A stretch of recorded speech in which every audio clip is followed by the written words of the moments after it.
in the US-Iran relationship amid ceasefire period, providing relief to the countries globally. Iran has finally decided to open the conflict-torn maritime choke point, which is the Strait of Hormuz, for all commercial vessels, just a day after the ceasefire was announced by Trump between Israel and Lebanon. And this seems to be a big development as far as this news is coming in from the Iranian foreign minister himself, where he is now declared as far as the Strait of Hormuz is open, but on part of President Trump, he is now been talking about as far as the naval blockade of the U.S. Navy is concerned. That, however, will continue. But the statement that mentions the details of Iran's foreign minister did not clarify when he announced that the passage during ceasefire was completely open for all commercial weapons. But if there are any conditions that has now been laid, especially when it comes to the civilian vessels that are only permitted to go through the Iranian designated route, and military vessels, now what is being said, would be still prohibited to pass through. Now, it seems to be referring to a set of new orders stating that it aligns with the terms of the new ceasefire agreement. However, it is not being clarified whether it comes to the passage during the ceasefire was completely open for all commercial vehicles. But on part of United States, the naval blockade, however, continues. Well, good morning, Mayank. This seems to be a thaw and a very welcome step there. Iran saying that the Strait of Hormuz is open for commercial weapons, vessels, I beg your pardon. And President Trump, however, says thank you, but the naval blockade will continue. So I remember a phrase which was used by President Donald Trump, which was bombing to the Stone Age. And that was specifically about the Strait of Hormuz, that if Iran was not going to open Strait of Hormuz, US forces or the combine of Israel and the US will bomb the Iran to the Stone Age. And today what you see is actually that Iran itself has said that it has opened the Strait of Hormuz, and which is as normal as it was before 28th of Feb, actually. So what you see is such a massive change which has come. And now the only sticking point which remains to be discussed between the US and Iran in this case, because these are the two bilateral sides which are talking for the negotiation, and which is ending, as of now, ceasefire is ending on 22nd of April. But this is the biggest change which could have come, because for Iran, this was the strategic tool which it had used to compel every side to come to the negotiating table. So as you have rightly termed, it is biggest thaw actually in the issue which was remaining in the Middle East, and which we had always been terming that it is a big war and it was affecting the whole globe. So Strait of Hormuz, which was affecting the fuel security, energy security for larger nations, manufacturing capabilities of at least Asian nations, which included the countries like China, India, Japan, South Korea, these will have a sigh of relief. The other point which I need to bring out is actually the cost of living. So what we see is actually it was affecting economically and in such a way that cost of living for everyone was changing differently and was going up. So this has so many ripple effects.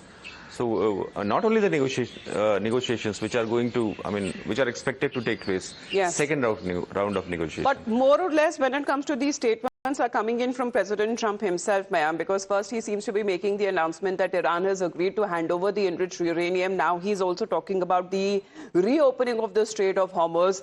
Is Iran actually agreeing to all of the terms and conditions to what President Trump seems to, however, be saying? Because that also remains a mystery, because if the second round of talks will happen or not, because now we are looking at as far as when it comes to resuming of the Strait of Hormuz. Of course, the immediate effect that we have now looked at is the Brent crude prices falling sharply, and that to below the $100 per barrel mark. And this is after multiple weeks that we are looking at this situation. Please do stay on with us, because now we talk about President Trump, who has declared his support for the move on part of Iran, but he has added a caveat saying that the US naval blockade of Iranian ports would still remain in place pending the completion of final political deal with Iran. President Trump has also said this week that the next round of US-Iran talks could begin, but if these talks drag on or fail, then the US military might be tasked with continuing with the blockade. So with so much still uncertain, we set out to answer, especially when it comes to the pressing questions about the blockade, and this is what President Trump said. This will be a great and brilliant day for the world, because Iran has just announced that the Strait of Hormuz is fully open and ready for business and full passage.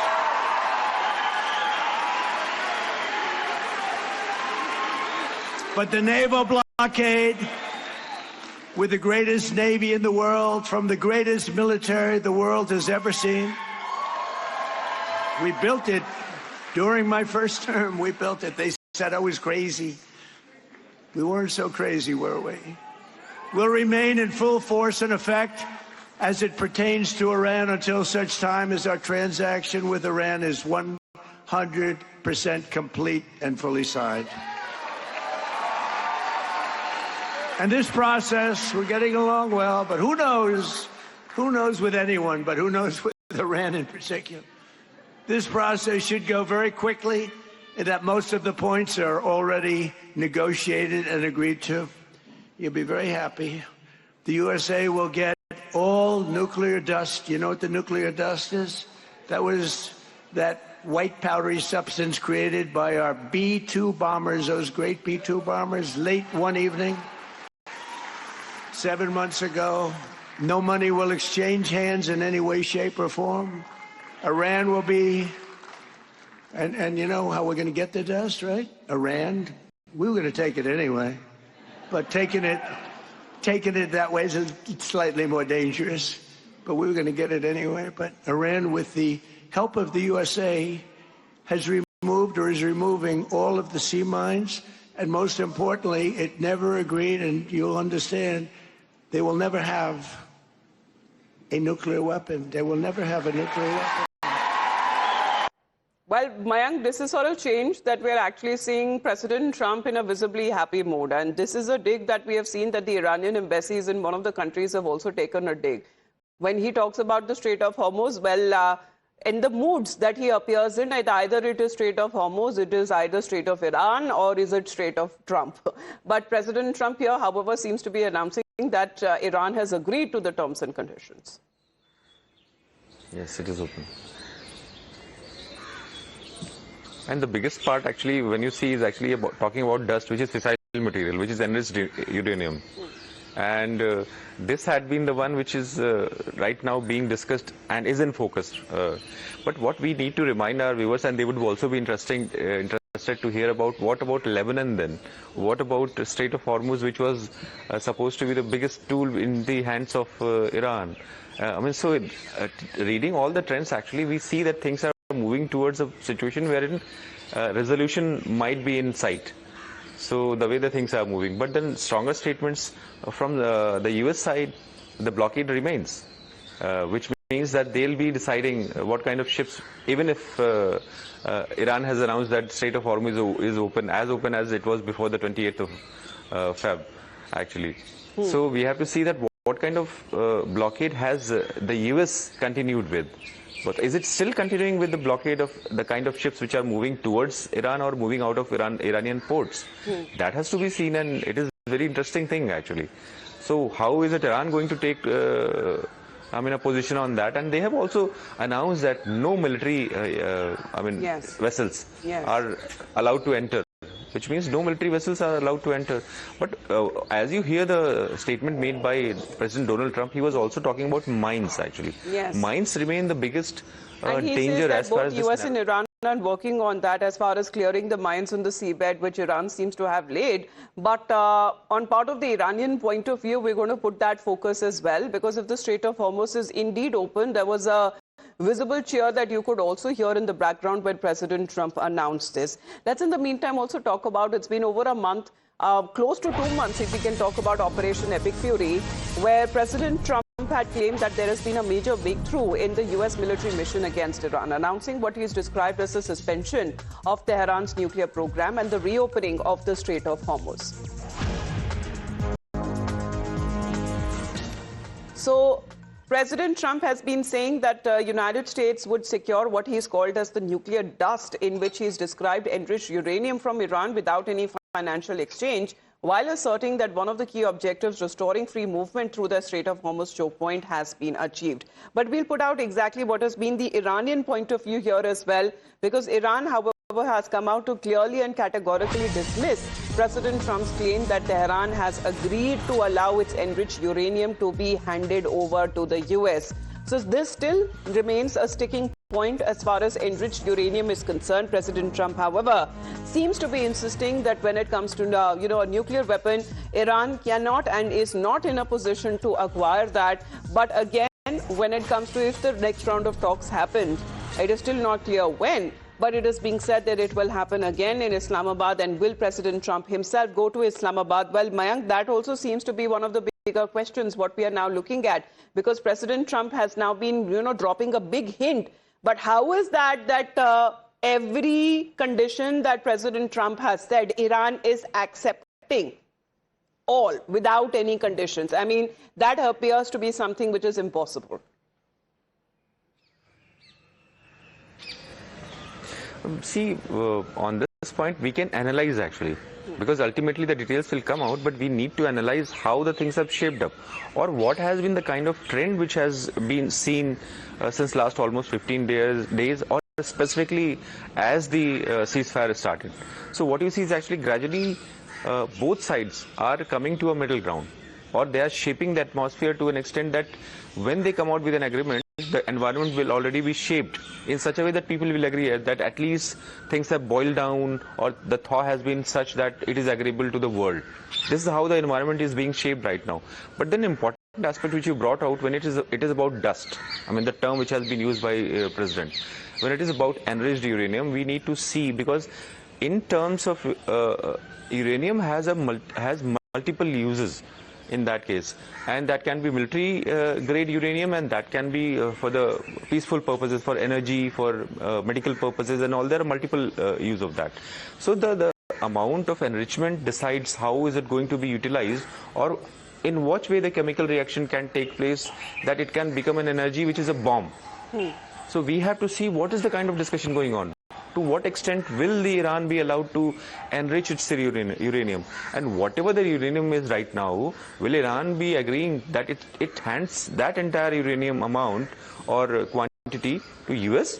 Because JCOP, we need to bring out Joint Comprehensive Plan of 2015 April. Yes. That had also provision that Iran was ready to hand over its enriched uranium, and Russia was the one which came out, because Russia also has that capability and technology. So is there a possibility, Mayank, that President Trump himself could travel to Islamabad for the second round of talks? I mean, he's not completely rejecting the idea.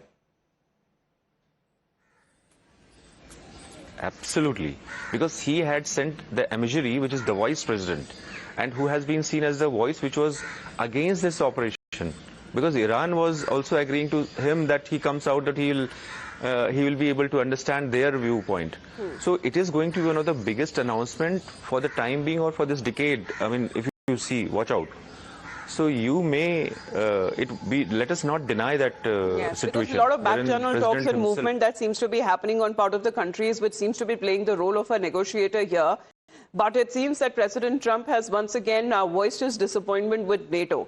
Let's put out that breaking update on what President Trump has now been saying on NATO allies, because his criticism continues while commenting on the developments in the Strait of Hormuz, saying that the alliance was ineffective during earlier tensions, arguing that they needed us instead. And speaking on the situation, President Trump has now said that he had been contacted by NATO after Iran's announcement to restore commercial access through the strategic waterway.